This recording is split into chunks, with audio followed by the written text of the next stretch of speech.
Salut à tous, alors aujourd'hui on se retrouve dans une nouvelle vidéo avec les livres que j'ai lus au mois d'août qui sont au nombre de 4.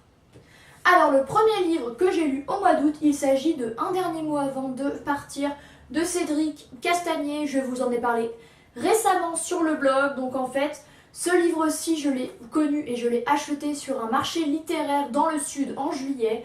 Donc du coup j'ai pu discuter avec l'auteur lui-même, il a su me convaincre d'acheter son livre et malheureusement, comme je vous le disais sur mon blog, je n'ai pas été emballée du tout, malheureusement, et honnêtement ça me rend un peu triste parce que quand on a l'occasion de rencontrer l'auteur et de discuter avec lui du coup ça fait un peu plus mal de ne pas réussir à apprécier son roman parce que ce n'est pas comme si vous alliez en librairie, que vous achetiez un livre dont vous ne savez même pas qui est vraiment l'auteur, à quoi ressemble-t-il, et du coup c'est pas la même chose en fait, c'est pas la même proximité. Donc en fait dans ce livre on a un personnage qui s'appelle Alex qui travaille dans une start-up, donc qui a une vie pas trop mal, qui a une femme qu'il aime, une petite fille qu'il adore. Donc on va le suivre dans sa vie, il va se retrouver confronté à des difficultés, et d'un autre côté on va suivre Sacha, mais qui est aussi Alex, mais sous l'identité de Sacha, qui va se rapprocher d'une jeune femme qui s'appelle Sandra.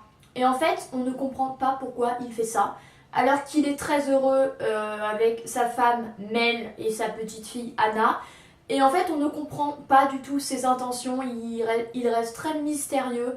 Et honnêtement ça m'a vraiment gênée pour apprécier le personnage, pour apprécier les personnages de façon générale, desquels je n'ai pas du tout été proche, je n'ai pas ressenti d'empathie, mais genre du tout. Ce qui est très très rare parce que très souvent dans les livres que je lis, on a accès aux pensées des personnages, à ce qu'ils pensent quoi, et du coup ils deviennent sympathiques ou pas sympathiques au contraire. Et là c'était ni l'un ni l'autre, ce qui est très gênant pour se mettre dans une histoire. De plus, comme je vous le disais dans mon article, j'ai trouvé que les dialogues, alors c'est pas très gentil ce que je vais dire, mais les dialogues pour moi étaient un peu pauvres et un peu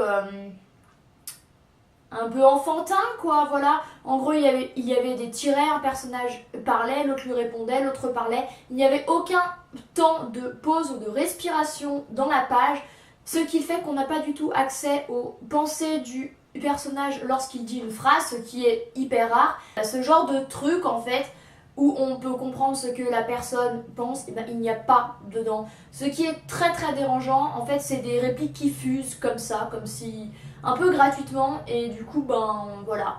Et en fait on comprend seulement à la toute fin pourquoi Sacha agit de cette façon, donc Sacha aka Alex, et ça m'a beaucoup dérangé tout le long parce que je ne comprenais pas ses intentions. Voilà, donc je souhaite quand même bon courage à l'auteur, dont le livre a été sélectionné par Amazon, donc ça c'est super cool parce qu'il faut savoir que ce livre aussi n'a pas de maison d'édition comme vous pouvez le voir, vu qu'en fait il l'a imprimé grâce à Amazon qui peut imprimer des livres, et donc c'est super cool, donc il se l'est auto-imprimé et voilà. J'ai trouvé ça très bien et il m'a dit qu'il était sur un autre livre, et là pour le coup j'irai plus facilement, d'autant qu'apparemment ça sera un livre avec une lecture un peu plus linéaire. Second livre que j'ai lu est genre complètement différent, il s'agit des Menteuses, donc aka Pretty Little Liars de Sarah Shepard. Donc j'ai seulement lu les 2 premiers tomes, vu qu'en fait là-dedans il y a 4 tomes réunis en un. J'en ai lu 2, ce qui est déjà pas mal. Donc il faut savoir que je suis une très grande fan de la série Pretty Little Liars. Je vous en parle régulièrement dans mes vidéos séries. Sur ma chaîne principale, je vous laisserai une vidéo ici, voilà, où je vous mentionne la série si vous êtes intéressés. Donc ça du coup c'est les romans originels qui ont dont a été inspirée la série. Ça m'a vraiment fait drôle et j'ai été vraiment ravie de reprendre un peu les aventures de nos 4 menteuses préférées, voilà. Alors c'est un peu différent de la série bien sûr, ils se sont inspirés du livre pour la série, mais il y a quand même des différences, mais je n'ai pas trouvé ça dérangeant du tout. Par contre, il y a des nuances, par exemple selon les personnages. Spencer et Emily sont décrites comme étant blondes rousses et avec des taches de rousseur. Dans la série, elles sont châtain et brunes, donc voilà.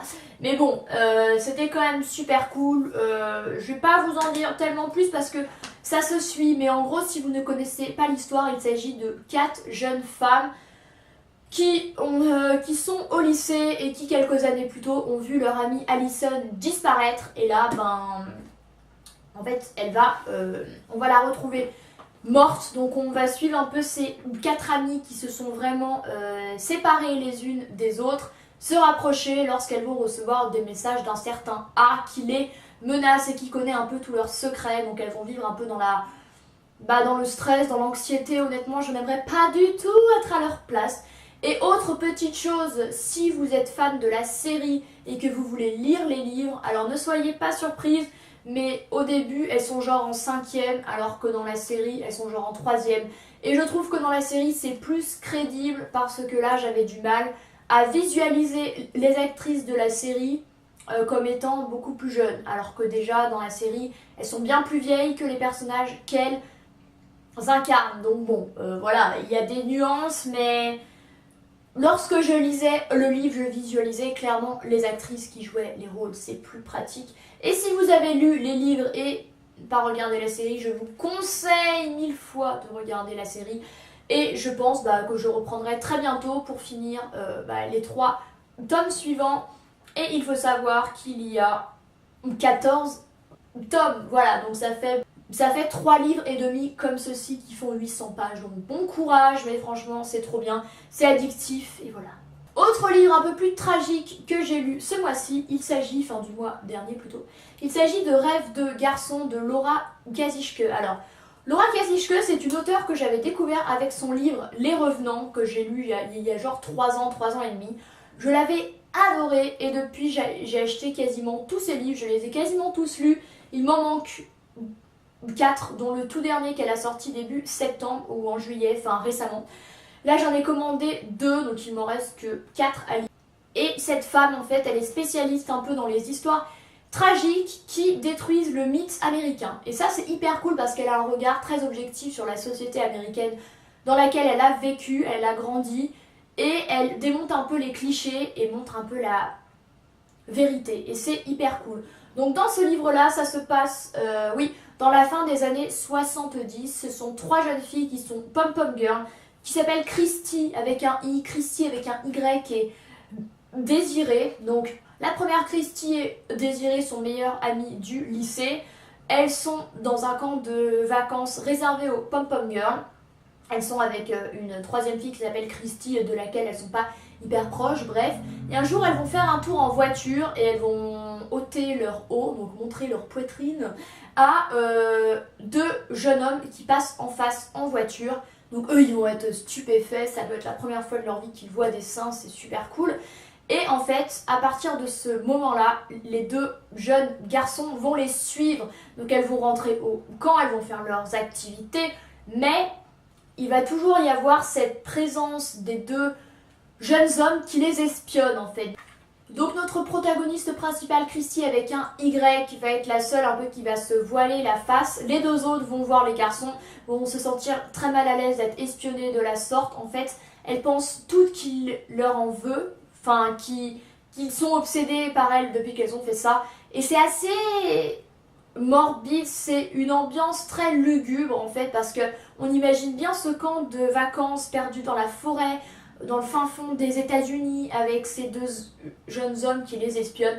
C'est vraiment lugubre, mais la fin est dingue, voilà. La fin est très souvent dingue avec cet auteur. Ça casse complètement le cliché américain, parce qu'on voit ces 3 jeunes filles qui sont insouciantes, qui vivent leur vie à fond, qui découvrent un peu les émois de leur jeunesse et tout ça, mais en fait on va se rendre compte que leurs actions ont des conséquences graves. Voilà, c'est hyper bien, ça se lit très vite et honnêtement j'ai hâte de lire d'autres livres de l'auteur. Et le dernier livre dont je voulais vous parler, il s'agit d'un thriller qui s'appelle Blackout de Mark Ellsberg, que j'ai acheté il y a hyper longtemps chez Gilbert Joseph, comme vous pouvez le voir, en occasion. Et en fait, donc je triche un peu parce qu'il me reste un petit peu de pages, mais je l'ai quasiment fini.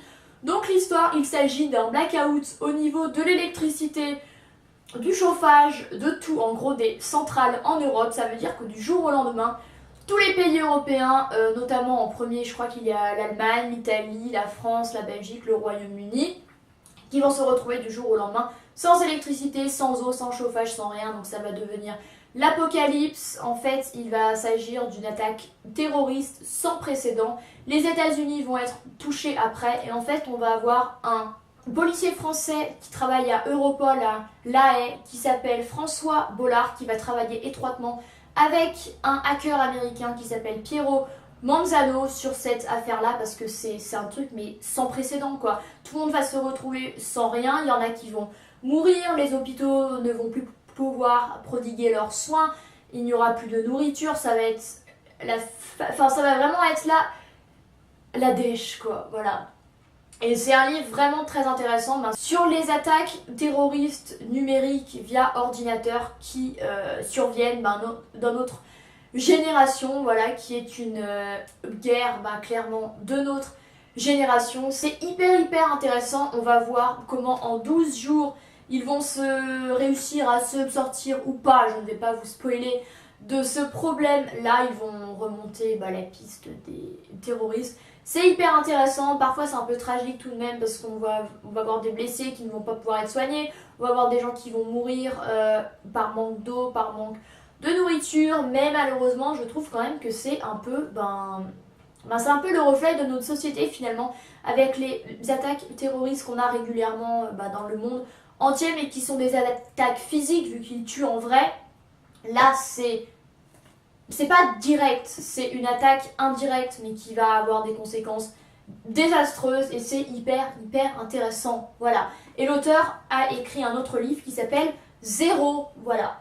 Donc, c'en est tout pour mes livres lus en août. J'espère que cette vidéo vous a plu. N'hésitez pas à lui mettre un pouce en l'air si vous l'avez aimé. Et moi, je vous retrouve très bientôt dans une nouvelle vidéo. Salut à tous!